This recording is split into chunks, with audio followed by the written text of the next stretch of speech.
Alright. What is up, everybody? We are back. Back with some Refill. Mega Man X Re-upped on coffee. coffee. Coffer. Yeah, I don't normally do coffee or energy drinks, but there might be a 5-hour E-tank in my future. 5-hour E-tank. I like it.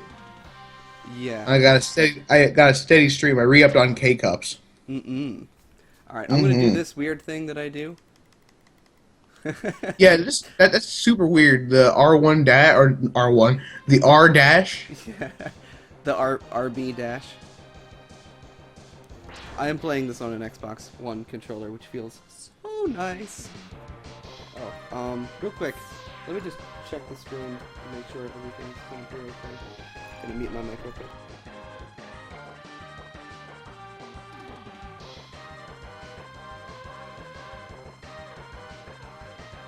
Alright, we're good. Sounds good.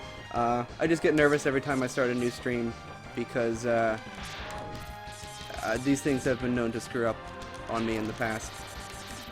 Oh boy. Oh boy.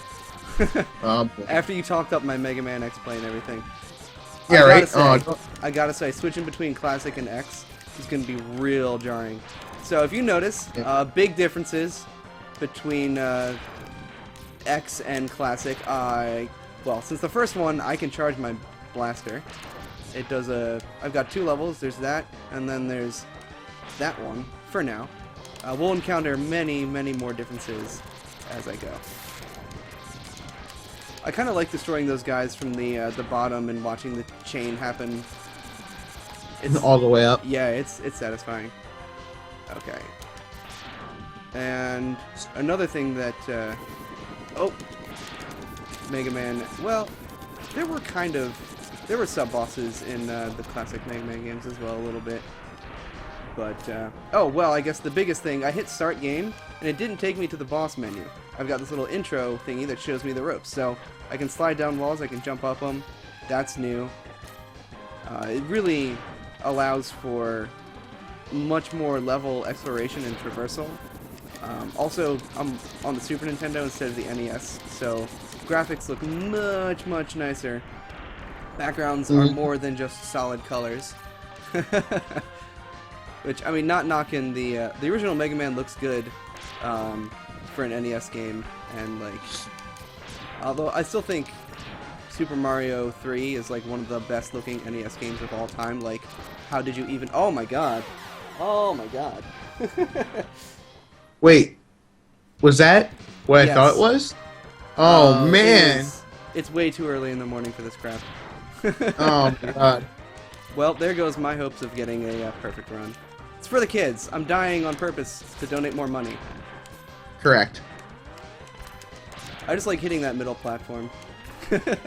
Oh, means I need to update you. Alright. Yep. Whew. These things. Do you remember when we let's played this and you died once the entire time? I do, and it was much later than this, though to something equally stupid if I do say so myself.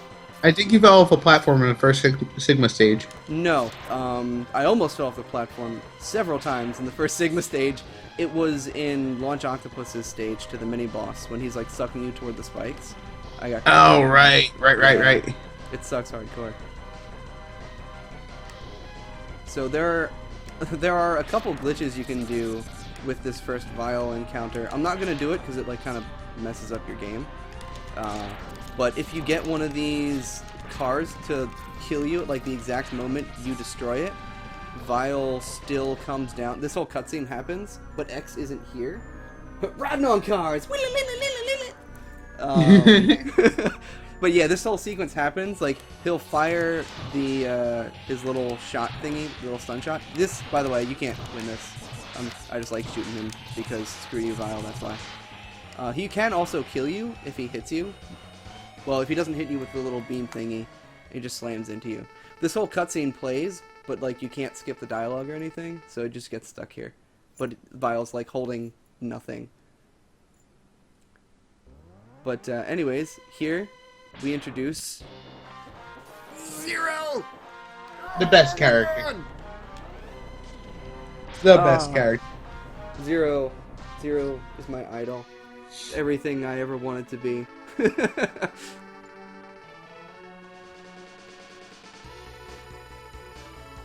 Oh yeah, I guess there's also like story and stuff. They have many cutscenes. So we never really talked about the story in the first one because it's, well, a little bit.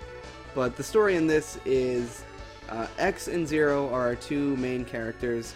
They were working alongside. They are Maverick Hunters. So in the this takes place like 100 years after the events of the first Mega Man series.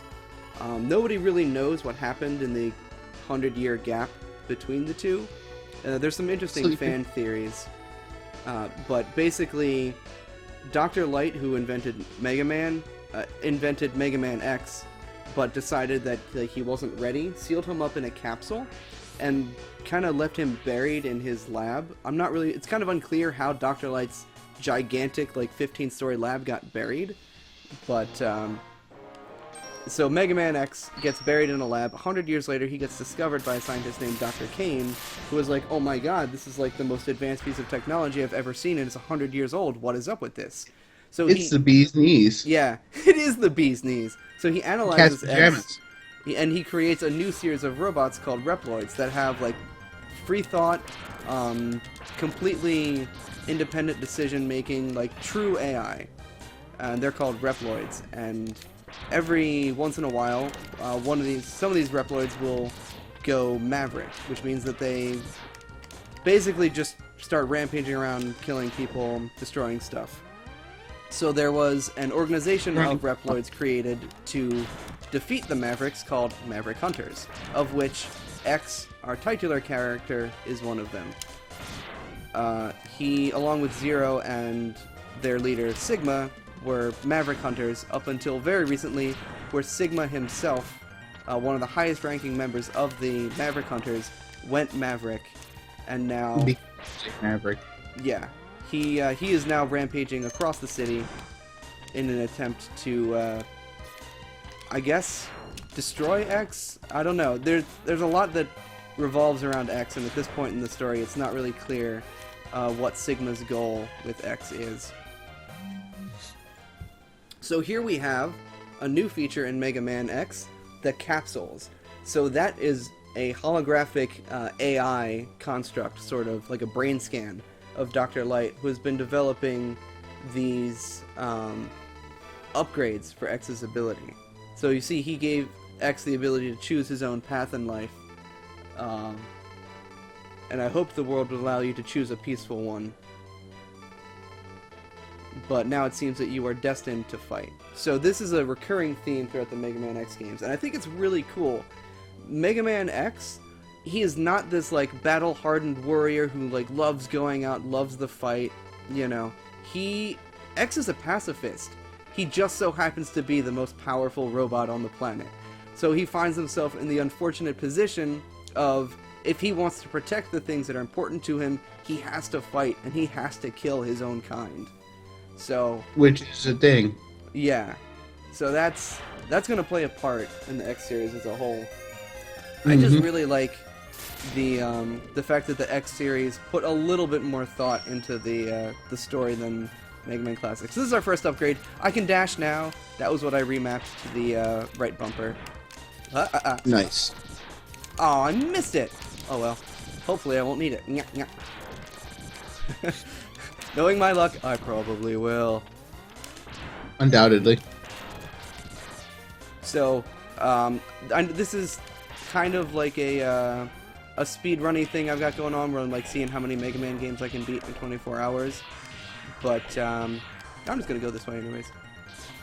We need to come back here later to pick up some upgrades that are here, destroy those things. Can't do it right now, but it's also just faster. I dig the addition of what's it called? The ride armors in this game. Oh yeah, the ride armors were so cool. Like, I loved everything about them. I loved every minute I got to be in one. Especially in the later X games, like the ride armors are super fun. Oh yeah, they really take the concept and run. X3 had the really cool, like, multiple ride armors you could summon mechanic. Kind of wish they hung on to that a little bit, because that was, like, the best thing they did in X3. In an otherwise not really spectacular entry in the series. Our Let's Play of it kind of ruined my fond memories of it. But it's still a great game. It's still an X game, but I definitely think X1 and 2 were better.